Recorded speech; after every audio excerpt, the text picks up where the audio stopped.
ಮಂದಿ ಮಠ ಕೂಲಿ ಮಾಡ್ಕೋತಿದ್ದವ ಈಗ ದೇವ್ರಾಗ್ಯಾನ. ಜನ ಕಾಲಿಗೆ ಬೀಳೋದೇನ, ಆಶೀರ್ವಾದ ಮಾಡಿಸ್ಕೊಳ್ಳೋದೇನ, ಜನನ ಮರಳ ಜಾತ್ರಿನ ಮರಳ ಒಂದು ಗೊತ್ತಾಗಬಲ್ತು. ಯಾರೀ ಈ ದೇವ್ ಮನುಷ್ಯರು, ಎಲ್ಲಿ ಅವರು ಅಂತೀರೇನು? ಬೀದರ್ ಜಿಲ್ಲೆ ಬಸವ ಕಲ್ಯಾಣದಾಗಿನ ಬಂಜಾರ ತಾಂಡದ ದುರ್ಯೋಧನ ಮತ್ತು ರಾಜು ರಾಠೋಡ ಹಿಂಗ ಫೋಸ್ ಕೊಡಾಕುಂತಾರ.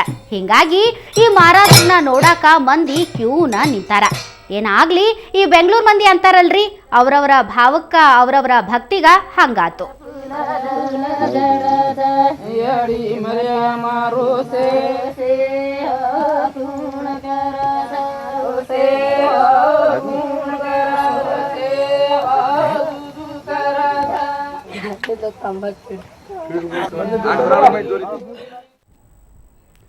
ಇನ್ನು ಗದಗ್ನ್ಯಾಗಿರೋ ಹನುಮಂತಪ್ಪ ಚಲವಾದಿ ಅನ್ನೋರ ಡಿಗ್ರಿ ಮಾರ್ಕ್ಸ್ ಕಾರ್ಡ್ ನೋಡಿದ್ರ ಮಂದಿ ಮುಸಿ ಮುಸಿ ನಗ್ತಾರ. ಯಾಕಂದ್ರ ಹೆಸರು ಇವಂದಾದ್ರೂ ಫೋಟೋ ಮಾತ್ರ ಹುಡುಗಿದೈತಿ. ತಪ್ಪಾಗಿ ಬಂದೈತ್ರಿ, ಮಾರ್ಕ್ಸ್ ಕಾರ್ಡ್ ಚಲೋ ಮಾಡ್ಕೊಡ್ರಿ ಅಂತ PU ಮಂಡಳಿಗೆ ಹನುಮಂತಪ್ಪ ಪತ್ರ ಬರ್ತಾನ. ಆದ್ರ ಇಲ್ಲಿ ತನಕ ಫೋಟೋ ಬದಲಿ ಮಾಡಾಕ ಹೋಗಿಲ್ಲ ಡಿಪಾರ್ಟ್ಮೆಂಟ್ ಮಂದಿ. ಇಷ್ಟು ದಿನ ಇವಂಗ ಅಡ್ಮಿಷನ್ ಕೊಟ್ಟಿದ್ದ ಕಾಲೇಜ್ನವರು ನೀವು ಮಾರ್ಕ್ಸ್ ಕಾರ್ಡ್ ತಗೊಂಬಾ, ಇಲ್ಲ ಅಂದ್ರ ಅಡ್ಮಿಷನ್ ಕ್ಯಾನ್ಸಲ್ ಮಾಡ್ತೀವಿ ಅಂತ ಹೇಳಾಕುಂತಾರ. ನಾಳೆ ಇವಂಗ ಉತ್ತರ ಕೊಡೋರಾದ್ರೂ ಯಾರಂತೀರಿ?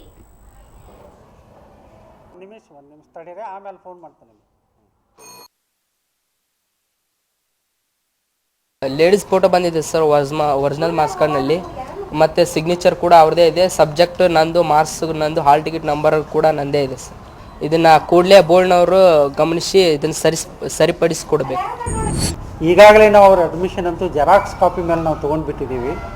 ನಂತರದಲ್ಲಿ ಅವ್ರ ಅಡ್ಮಿಷನ್ ವ್ಯಾಲಿಡ್ ಆಗಬೇಕು ಅಥವಾ ಇನ್ವ್ಯಾಲಿಡ್ ಆಗಬೇಕು ಅನ್ನತಕ್ಕಂಥ ಒಂದು ವಿವೇಚನೆ ಸದ್ಯದ ನಮ್ಮ ಪರಿಸ್ಥಿತಿ ಬಂದದ.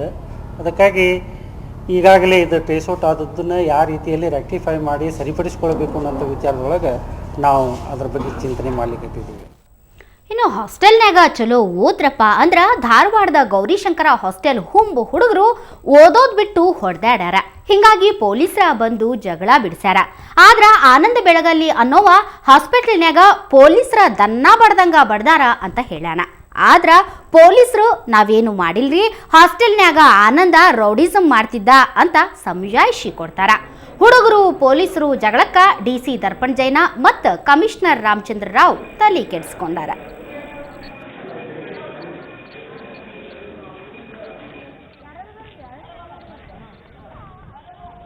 ರಾತ್ರಿ 11:45 ಹಿಂಗಾಗಿತ್ತು ಸರ್. ಅದಕ್ಕೆ ಬೇನಂತಿದ್ರು ಅವರು ಟ್ರಿಪ್ಸ್ ಹೊಂಟಿದ್ದು ಸರ್.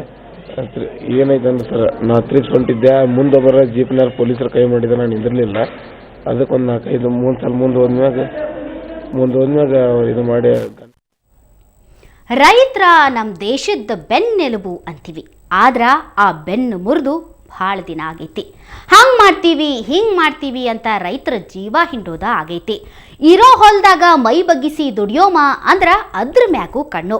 ರೈತರಿಗೆ ಹೆಂಗ ಮೋಸ ಮಾಡ್ಯಾರ ಈ ಇಂಡಸ್ಟ್ರಿಯಲ್ ಮಂದಿ ಅನ್ನೋದಕ್ಕ ಯಾದಗಿರಿ ಕಥಿ ನೀವ ಕೇಳ್ರಿ.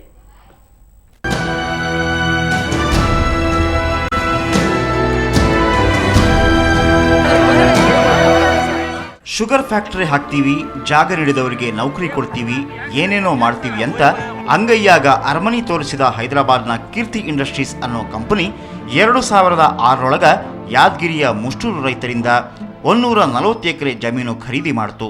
ಆದ್ರೆ 5 ವರ್ಷ ಆದರೂ ಫ್ಯಾಕ್ಟ್ರಿನೂ ಇಲ್ಲ, ನೌಕರಿನೂ ಇಲ್ಲದಂಗಾಗಿ ರೈತರು ಪರೇಶಾನಾದ್ರು. ನಮ್ಮ ಜಮೀನು ನಮ್ಗೆ ವಾಪಸ್ ಕೊಡಿಸ್ರಿ ಅಂತ DCಗೆ ಮನವಿ ಮಾಡಿದ್ರು.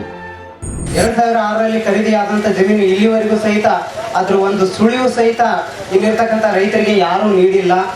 ಅವರು ಹೇಳ್ತಾ ಇದ್ದಾರೆ ಪೇಪರ್ದಲ್ಲಿ ನಾವು ನೀಡಿದ್ವಿ ಅಂತೇಳಿ. ಒಬ್ಬರಾದ್ರೂ ಬಂದು ರೈತರಿಗೆ ಈ ರೀತಿ ಆಗಿದೆ, ಸಮಸ್ಯೆ ಹೀಗಾಗಿದೆ ಅಂತೇಳಿ ಒಬ್ರು ತಿಳಿಸಿಲ್ಲ ಮೇಡಮ್ ನಿಮಗೆ. ಇನ್ನ ಇದಕ್ಕೆ ಸಂಬಂಧಪಟ್ಟಂಗ ಮುಷ್ಟೂರ್ನಾಗ್ ಮೀಟಿಂಗ್ ಆತು. DC, AC, environment officer, sugar factory ಮಾಲೀಕ ಬಂದಿದ್ರು. ರೈತರ ತೊಂದರೆ ಕೇಳಿದ್ರು. 5 ವರ್ಷ ಆತು, ಇಲ್ಲೇನು ಆಗವಲ್ದು, ನಮ್ಮ ಜಾಗ ನಮ್ಗೆ ವಾಪಸ್ ಕೊಡಿಸ್ರಿ ಅಂತ ಆ ರೈತರು ಕಣ್ಣಾಗ ನೀರು ಹಾಕಿದ್ರು. ಯಾಕ ನಮ್ಮ ಭೂಮಿ ನಮ್ಗೆ ಬೇಕಂತ ಬಂದೀವಿ ಇಷ್ಟೇ. ನಾವೆಲ್ಲ ಮಂದಿ ನಮ್ಮ ತಂದೆಯವ್ರನ್ನ ಸತ್ತು ಹೋಗ್ಯಾರ, ಏನ್ ಮಾಡಮ್?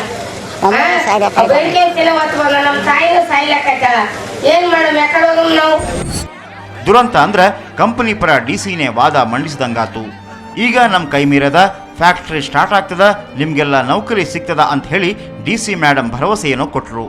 ನಮಗೆಲ್ಲ ಸುಳ್ಳು ಹೇಳಿ ಅಂಜಿಸಿ ಜಮೀನು ಖರೀದಿ ಮಾಡ್ಯಾರ. ನಮ್ಗೆ ಜಮೀನು ವಾಪಸ್ ಬೇಕು ಅಂತ ರೈತರು ಅತ್ತರು. ಅದೆಲ್ಲ ಹೊಳಿಯಾಗ ಹುಂಚಿ ಹಣ್ಣು ತೊಳೆದಂಗಾಗೈತಿ ಅಂತಾರ ಮುಷ್ಟೂರು ರೈತರು.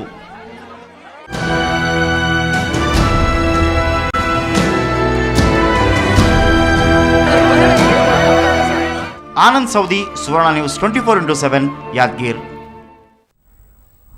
ಸ್ವಾತಂತ್ರ್ಯ ಸಿಗಾಕ್ಕಿಂತ ಮೊದಲು ಕರ್ನಾಟಕದಾಗ ಕಾಂಗ್ರೆಸ್ ಸಮಾವೇಶ ಅಂತ ನಡೆದಿದ್ದು ಬೆಳಗಾವದಾಗ. ಇದಕ್ಕ ಖುದ್ದ ಮಹಾತ್ಮ ಗಾಂಧೀಜಿನ ಬಂದಿದ್ರು ಬರೋಬ್ಬರಿ 87 ವರ್ಷದ ಹಿಂದ. ಈಗ ಈ ಜಾಗ ಇನ್ನೂ ಚಲೋ ಡೆವಲಪ್ ಆಗೈತಿ. ಹಂಗಾರ ಕಾಂಗ್ರೆಸ್ ಬಾವಿ ಹೆಂಗೈತ ನೋಡೋಬ್ಬರಿ.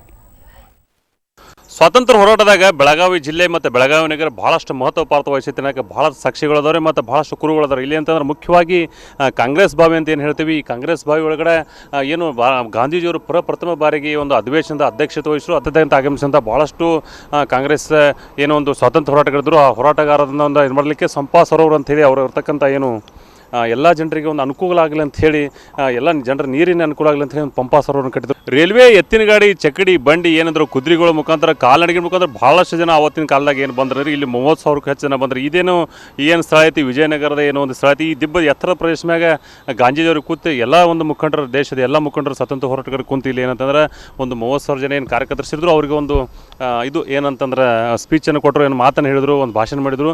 ಗಾಂಧೀಜಿಯವರು ಏನು ಅಲ್ಲಿ ಕೂತ್ಕೊಂಡು ಒಂದು ಸಮಾಲೋಚನೆ ಮಾಡ್ತಾರೆ. ಎಲ್ಲ ಒಂದು ತಮ್ಮ ನಾಯಕರ ಜೊತೆ ಒಂದು ಆಪ್ತ ಸಮಾಲೋಚನೆ ಮಾಡಿಕೊಂಡ ನಂತರ ಮುಂದಿನ ಅಧಿವೇಶನದ ರೂಪುರೇಷೆ ಹೆಂಗಿರ್ತೈತಿ ಮತ್ತು ಯಾವ ಥರ ಏನು ಮಾಡಬೇಕು ಅಂತ ಹೇಳಿ ಆ ಒಂದು ಜಾಗ ಏನೈತಿ ಗಾಂಧಿಯವ್ರ ಖುಷಿ ಸ್ಥಳ ಐತ್ರಿ. ಭಾಳ ಪವಿತ್ರ ಸ್ಥಳ ಐತಿದೆ. ಬರೀ ಅಲ್ಲಿ ನೋಡ್ಕೊಂಬರ್ನು ಏನಂತಂದ್ರೆ ಯಾವ ಥರ ಒಳಗಡೆ ಒಂದು ಚಿತ್ರಗಳನ್ನ ಹಾಕಿದಾರೆ ಅಂತ ಹೇಳಿ. 39ನೇ ರಾಷ್ಟ್ರೀಯ ಮಹಾಸಭಾಕ್ಕೆ ಏನಂತಾರೆ ಗಾಂಧಿಯವರು ಪ್ರಥಮ ಬಾರಿಗೆ ವಿಜಯನಗರ ಬೆಳಗಾವಿಗೆ ಏನೋ ಒಂದು ಸಭೆ ನಡೀತು. ಅದಕ್ಕೆ ಅಧ್ಯಕ್ಷರಾಗ್ತಾರೆ. ಅಧ್ಯಕ್ಷರಾಗಿ ಏನಂತಾರೆ ಪ್ರಥಮ ಬಾರಿಗೆ ಏನು ಬೆಳಗಾವಿ ಇಳಿತಾರೆ. ಬೆಳಗಾವಿ ಇಳಿದ ತಕ್ಷಣ ಬೆಳಗಾವಿ ಮಣ್ಣನ್ನು ಮುಟ್ಟಿ ನಮಸ್ಕಾರ ಮಾಡೋದ್ರ ಮುಖಾಂತರ ಏನಂತಾರೆ ಗಾಂಧೀಜಿಯವರು ಒಂದು ಭೂಮಿ ತಾಯಿಗೆ ನಮನ ಸಲ್ಲಿಸಿ ಎಲ್ಲ ಮುಖಂಡರ ಜೊತೆಗೆ ಒಂದು ಮೀಟಿಂಗ್ ಮಾಡಿ ಒಂದು ಅಧಿವೇಶನ ಏನೇ ನಿರ್ಣಯ ತೊಗೊಂಡ್ಕೊಂಡ್ರು, ಯಾವ್ಯಾವ ಸಭಾ ನಡವಳಿಕೆಗಳು ನಡೆದು ಅಂತ ಹೇಳಿ ಒಂದು ಮುಖಾಂತರ ಮೂಲಕ ಒಂದು ಏನು ಕುಂತು ಬರೀತಾರೆ. ಆ ಬರದ ಸ್ಥಳವನ್ನು ಕೂಡ ಈಗ ಏನಂತಾರೆ ಗಾಂಧೀಜಿ ಸ್ಮಾರಕ ಆಗೈತಿ. ಇದು ಬೆಳಗಾವಿಗೆ ಒಂದು ದೊಡ್ಡ ಸ್ಮಾರಕ ಅಂತ ಹೇಳ್ಬೋದು.